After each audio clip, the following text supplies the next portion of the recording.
Hey there, thanks for tuning in to this conversation. It's going to be a good one, and it might be a little bit longer than these videos typically are. But the question, which is how do you measure your return on investment if you're considering enrolling in a program like Health Professionals to Health Writers, or any other training program in medical writing, or any other field that you might be interested in, how you actually measure your ROI. It's an important question to ask whenever you're considering making an investment in anything, including an investment in your own personal and professional development. And because it's such an important question, this video might be a little bit longer because the answer is going to be thorough. Before we can directly address the question of how to measure your ROI, I think we have to take a couple of steps back and ask a preliminary question of how are you defining your return on investment to begin with? So before we can measure ROI, we actually have to define what ROI is, and not just in the sense that we typically hear it, but what it actually means for you and your professional trajectory. So we're going to spend a lot of time on that question today. Before we dive in too deep, as a way of introduction, my name is Megan Freeland. I'm a public health pharmacist by training and have been a health content strategist for several years now. I also run the Health Professionals to Health Writers program, which I just mentioned, and that is a accelerator coaching program, not a course, but a coaching program that teaches U.S.-based pharmacists and healthcare professionals how to replace a portion of their primary income, so whatever their clinical source of income is, through freelance health content writing. And I have been running that program since 2021. And we are currently enrolling for the 6th cohort of the program. So that's really exciting for me. Now, on to the topic at hand today. If you have been watching these videos for a while, you may recall a previous video that I recorded like last year sometime, where I talked about the fact that in my first full year as a health content writer, a freelance health content writer, my first year of doing that full time, not my first year of freelance health content writing, but my first year of doing that full time, which was 2019, I made around $50,000. And I was really, really proud of the income that I was able to generate on my own at that time. And also in that video, I shared that, and also in hindsight, I knew that there were so many things that I could have done differently that would have set me up for success even more down the line. However, that does not change the fact that I was really proud of being able to execute on all that I had learned up to that point in time and really see the fruits of that labor.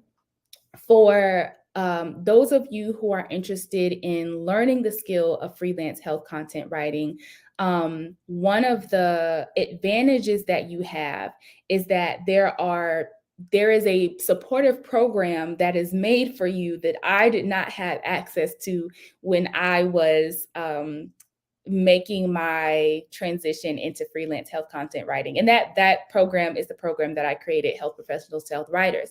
Nonetheless, it is still important to think about what your near-term and long-term goals are in relation to freelance health content writing, because the time and the energy and the financial investment that you put into that journey, that has a return on the back end, but you have to make sure that that return aligns with what you are actually seeking for your personal and professional life. So with that caveat, we can dive into a couple of different ways that you want to be thinking about ROI and how you are defining ROI. So one of the questions that I ask people who are interested in enrolling in Health Professionals to Health Writers, I ask them this during the application process. So if you've applied, then you've seen this question before. But I ask if what you are seeking is a DIY, a do-it-yourself solution, meaning that you want to just kind of know, like in general, what you need to be thinking about or what you need to be learning in order to become a health content writer, and then you kind of take that information and you figure it out on your own, right? Like you might have a general idea of what you need to be doing, but then you kind of go back to your lab and you figure out that process, you figure out the pieces, you figure out the order, you do trial and error, you execute on your own. Versus a done with you solution, which is more like moving through the process in a structured and organized way, through a framework, through a curriculum, and with a guide. So basically, having the information that you need in a sequential order and in a step by step order, and also having someone with you who is able to help you move through that process. That would be more of a done with you solution. And so I asked that question about of the applicant of which they prefer a DIY solution versus a done with you solution, because those two types of solutions require much different effort on your part. If you are approaching something in a DIY fashion, like think about, if you've done arts and crafts or anything like that, if you're doing a DIY, then it's going to require more time from you. And by investing that time, you might save money on the back end. Whereas a done with you solution often requires more money than a DIY solution would, because you're paying for that structure, that framework, that curriculum, that support. And so by investing your money, you're probably saving more time because there is less that you have to figure out how to put together. There are less wrong turns. There's more guided mentorship and experience. And so by investing that money, you get the benefit of saving more time. Whereas with a DIY solution, you invest more time, but you get the benefit of possibly saving more money. Most of y'all know that I have a 6-year-old and a 3-year-old, and early on in the pandemic, they got a playground. And so we bought this playground from this like playground place, and they were like, okay, we'll send it over to you in, a couple of weeks. And we were like, what do you mean send it over to us? Like, and it's not like a small playground. It's like it's a legit playground. So I'm like, well, what do you mean by send it over to us? And they're like, oh, well, we'll send you all the equipment, all the pieces basically, for the playground in a couple of weeks. And we were like, we don't need the pieces. Like, is someone able to deliver the playground and set up the playground? Like, that's putting together a playground is not in me or my husband's ministry. Like, that's not what we do. So is there someone who can install the playground in our yard? So they're like, oh yeah, of course, it'll be, this much for the labor fee or this much for the time or whatever. Cool, that's fine. Put it on the invoice, we'll pay it. So they come, and I'm like working in my office while they're here, and I see them like start to unload all the equipment off the truck. I'm like, okay, so they'll probably be out there like banging around and making noise for the rest of the day. I made a mental note because I had a lot of meetings. So I'm like, okay, they'll be out there all day. 2 hours later, maximum 2 hours later, they were leaving. And in my mind, I was like, oh, I wonder if they forgot some equipment or needed to take a break or whatever. So I went out there and peeked at the playground, and they were done. They were like completely finished. It was over in less than 2 hours. It was more than an hour, but it was far less than 2 hours, maybe like 1.5. And in my mind, I'm like, there is no way me and my husband would have finished putting that playground together in 1.5 hours. It would have taken days, like a whole weekend minimum. And it still probably would not have been the most secure, the most safely installed playground. But we were willing to pay those extra couple of $100s for the people to come out, the people who were the experts, to come out to our home and use their expertise to assemble this playground in a way that we felt safe with, that we felt that our kids would be secure on, that we knew it was installed correctly. And while we could be using our time to do other things that were important to us. So that's like a really great example of thinking about the benefits of a DIY versus a done with you solution. Are you like, as a healthcare professional, right? A lot of the information we learned in school, you could find online somewhere. You could purchase textbooks online. You could buy access to drug information databases online. You can purchase subscriptions to medical journals and read up on different studies. You can pretty much piece it together.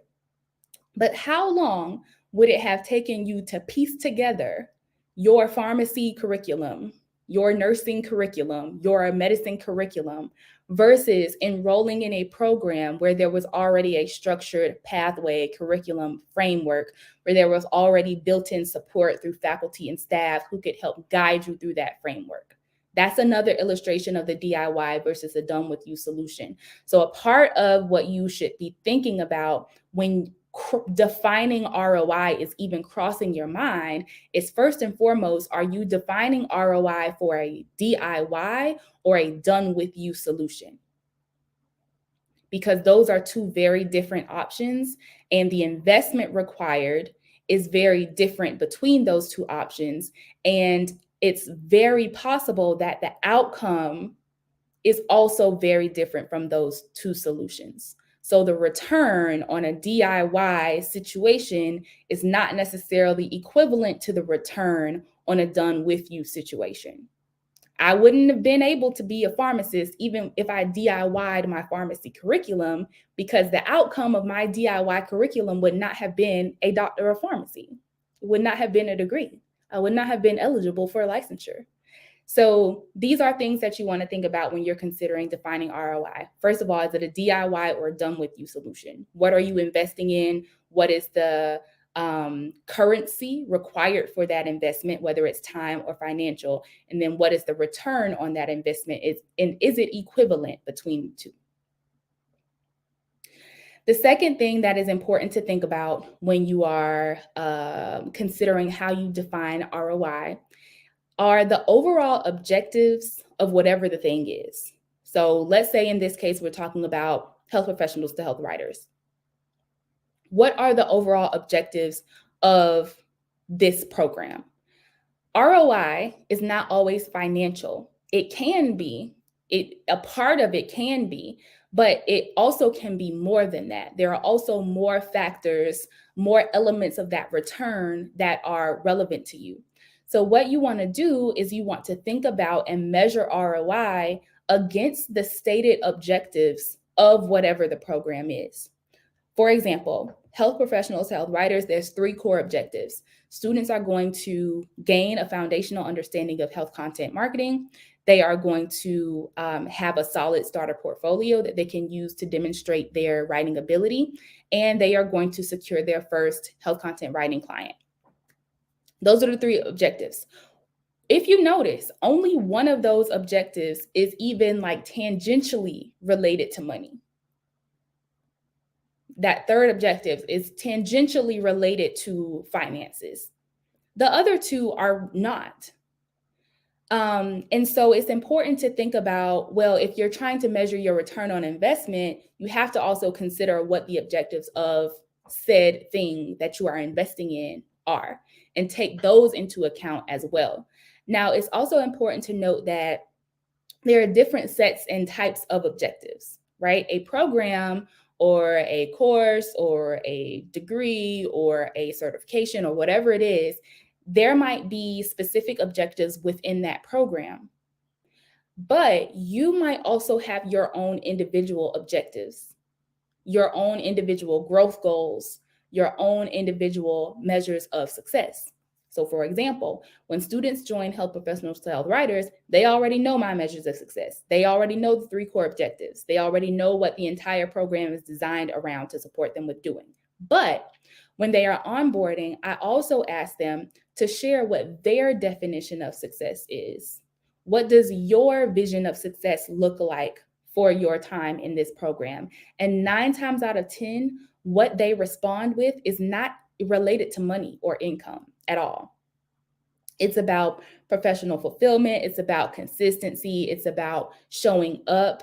It's about learning something new. It's about pushing their or extending their comfort zone or getting out of their comfort zone. That's not to say that they don't also have financial goals that they're looking to achieve. But when asked about what those measures of success are, there are a lot of elements that have nothing to do with money that people are bringing up. And this is a part of your return on investment. So, thinking about what the stated objectives are, but also what your personal objectives are. And that is, those should be financial and also non financial. Those, then you can say, these are my definitions of this is what an ROI would look like for me. And then you could go out and measure that ROI. Hopefully, this is helpful for y'all. Let me know in the comments if it is. One more major point and then like a sub point. The other way that you want to define ROI is based on the time period that you're looking at. There is the immediate value, the near-term value, the short-term value, whatever you want to call it, and there's the lifetime value. So you want to be thinking about how you define and measure ROI in the near term and how you define and measure ROI in the long term. Health Professionals to Health Writers is a 6-month program. It used to be 4 months, or like for the current cohort, this is the last cohort of 4 months. It used to be 3 months. And for the January 2023 and the July 2023 cohorts, they're going to be 6 months. So what are you achieving within that 6-month period? You know that at least the 3 core objectives you are, right? That is like, those are the near-term goals.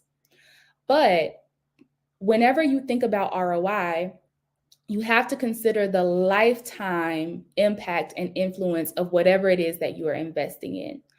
An example, I'll share an example from my own personal situation.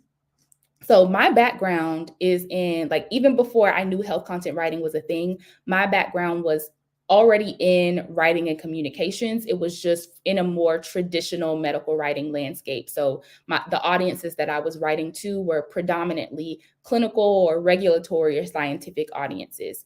So I had exposure to medical writing, but not in the same way that I execute medical writing or health content writing today. I had a little bitty blip of health communications experience, but not enough to be able to like go out and dive deep into health communications as a full-time role. But the path that my career has been able to take over the past 2 years, honestly, less than 2 years, which is more specific to health communications on a full-time basis, that path was only available to me because of the past 5 to 6 years that I have spent gaining experience as a freelance health content writer. I've probably written for 20 different companies minimum over the course of this 5 to 6 year period. And because of the experience that I gained as a freelancer, I was able to then put that experience together in order to make me more qualified for full-time roles that leverage skills that I learned as a freelancer. That is part of the lifetime value of all the time that I invested into becoming a freelance health content writer. Because without that time invested, I wouldn't have been able to be a successful freelance health content writer. I wouldn't have been able to get clients. I wouldn't have been able to work with a whole bunch of different companies. I wouldn't have been able to hone my writing skills by working with a whole bunch of different companies. And therefore, I wouldn't have had the baseline qualifications to even be eligible for the full-time opportunities that became available to me later. That's what I mean by the near-term value versus the lifetime value. So now if we're talking about ROI from in the near term, right? I mentioned at the top of this conversation that in my first year full-time freelance health content writing, I made $50,000, which is great. It's excellent. But now if we're thinking about that lifetime value, we're thinking about my career pivot into health communications. Now we're talking about a whole career shift. Now we're in the hundreds of thousands of dollars in terms of ROI on a lifetime scale. So you want to be thinking about the near-term ROI and also the long-term ROI, the lifetime ROI. The last thing I'll say, this is like that aside that I mentioned, is that you have to have realistic expectations. That is like a prerequisite, not just for health professionals to health writers, but like for anything that you're doing. The realistic expectations.